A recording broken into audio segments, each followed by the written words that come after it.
Dobrý deň, dnes si skúsime pomocou chatu GPT a 3 promptov v komentári vytvoriť otázky na tému inštitúcie pri založení SRO vhodné pre Kahoot aj následne aj pre EduPage.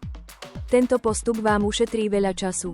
Najprv si pripravte učivo. Je lepšie vložiť vlastné poznámky, pretože ChatGPT čerpá informácie z internetu a tie sa nemusia celkom zhodovať s tým, čo preberáte na hodine.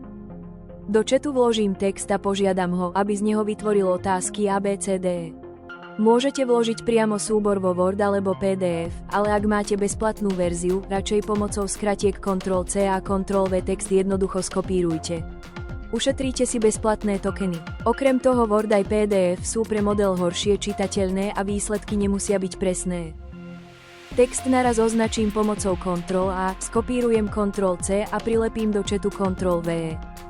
Prázdny riadok pred učivo na príkaz vložím pomocou klávesovej skratky Shift-Enter. Do neho skopírujem prvý prompt.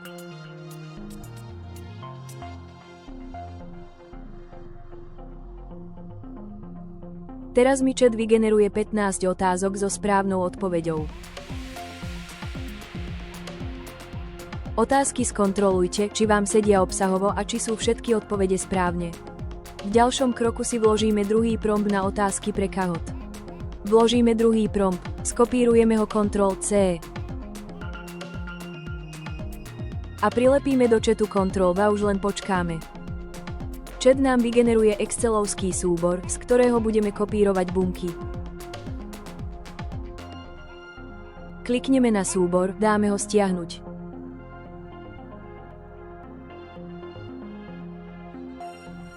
Povolíme úpravy. Tento vygenerovaný text s otázkami, právnymi odpovediami a časom vložíme do šablóny, ktorú nájdeme na stránke Kahoot. Pokiaľ neviete presne, kde máte hľadať, stačí napísať do Google Kahoot šablóna na import otázok. Klikneme na link a stiahneme si šablónu.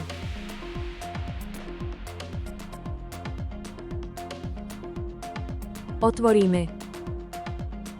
Aj v stiahnutej šablóne dáme povoliť úpravy. Skopírujeme otázky z Excelu bez prvého riadku, vložíme do Kahootu.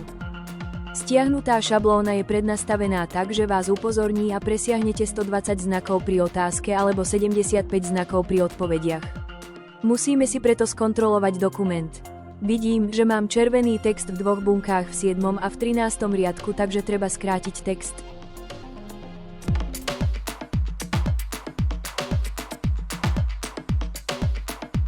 Skontrolujem a súbor uložím. Zavriem a mám ho pripravený na import do Kahootu.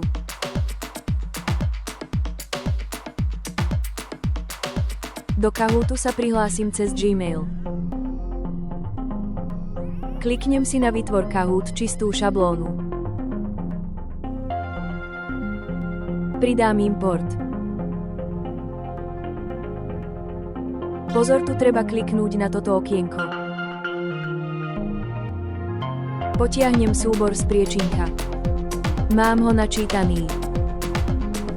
Dám ho natiahnuť. Keďže som si opravila dĺžku znakov, tak mi vyhodilo zelenú fajku. Pridáme otázky. Prvú otázku odstránime, tá je prázdna, to je tá pôvodná, ktorá tam bola. A máme Kahoot. Samozrejme treba ho ešte pomenovať. Môžeme zmeniť nejakú inú tému. Pridať obrázky. To už je na každom, kto čo spraví.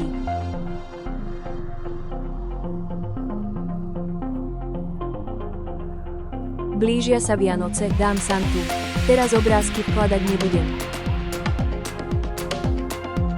Uložíme, môžeme si skopírovať link.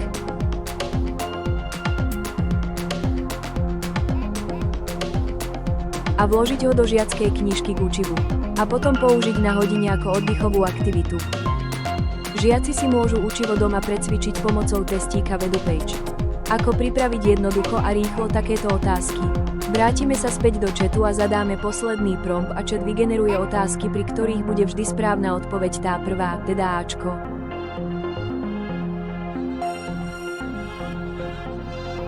Chatom vytvorené otázky si skopírujem a vložím najskôr do Wordu.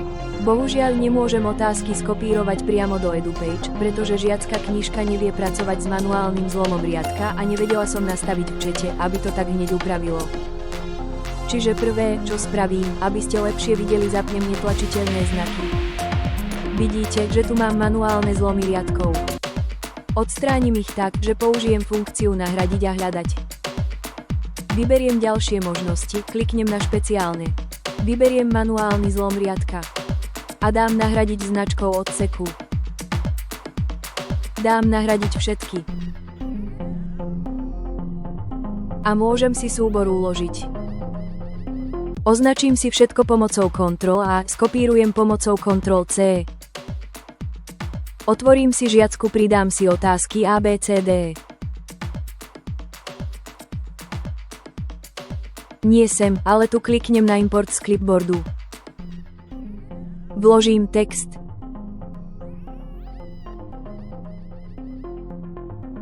Prvú, zvyšnú otázku vymažem.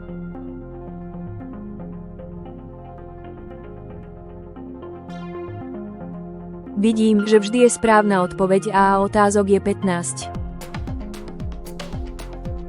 Dám si otázky uložiť a EduPage sa ma pýta, či chcem vytvoriť materiál alebo uložiť iba karty. Ja to väčšinou nechávam iba uložiť ako karty, ale kľudne si môžete vytvoriť materiál. Založenie SRO, inštitúcie ako test alebo ako domácu úlohu. Ak chcete vedieť, či test žiaci spravili, zapnite si funkciu Chcem dostávať notifikácie o nových výsledkoch žiakov a kliknite na Hotovo. A takto za pár minút pripravím pomocou 3 promptov 2 aktivity test v žiackej knižke na opakovanie učiva a kvíz v Kahoote, ktoré by som inak chystala 2 hodiny. Rada na záver, nezabudnite si výsledok práce určite skontrolovať, občas sa môže vyskytnúť chyba. Mne môj prom pomáha, skúste aj vy.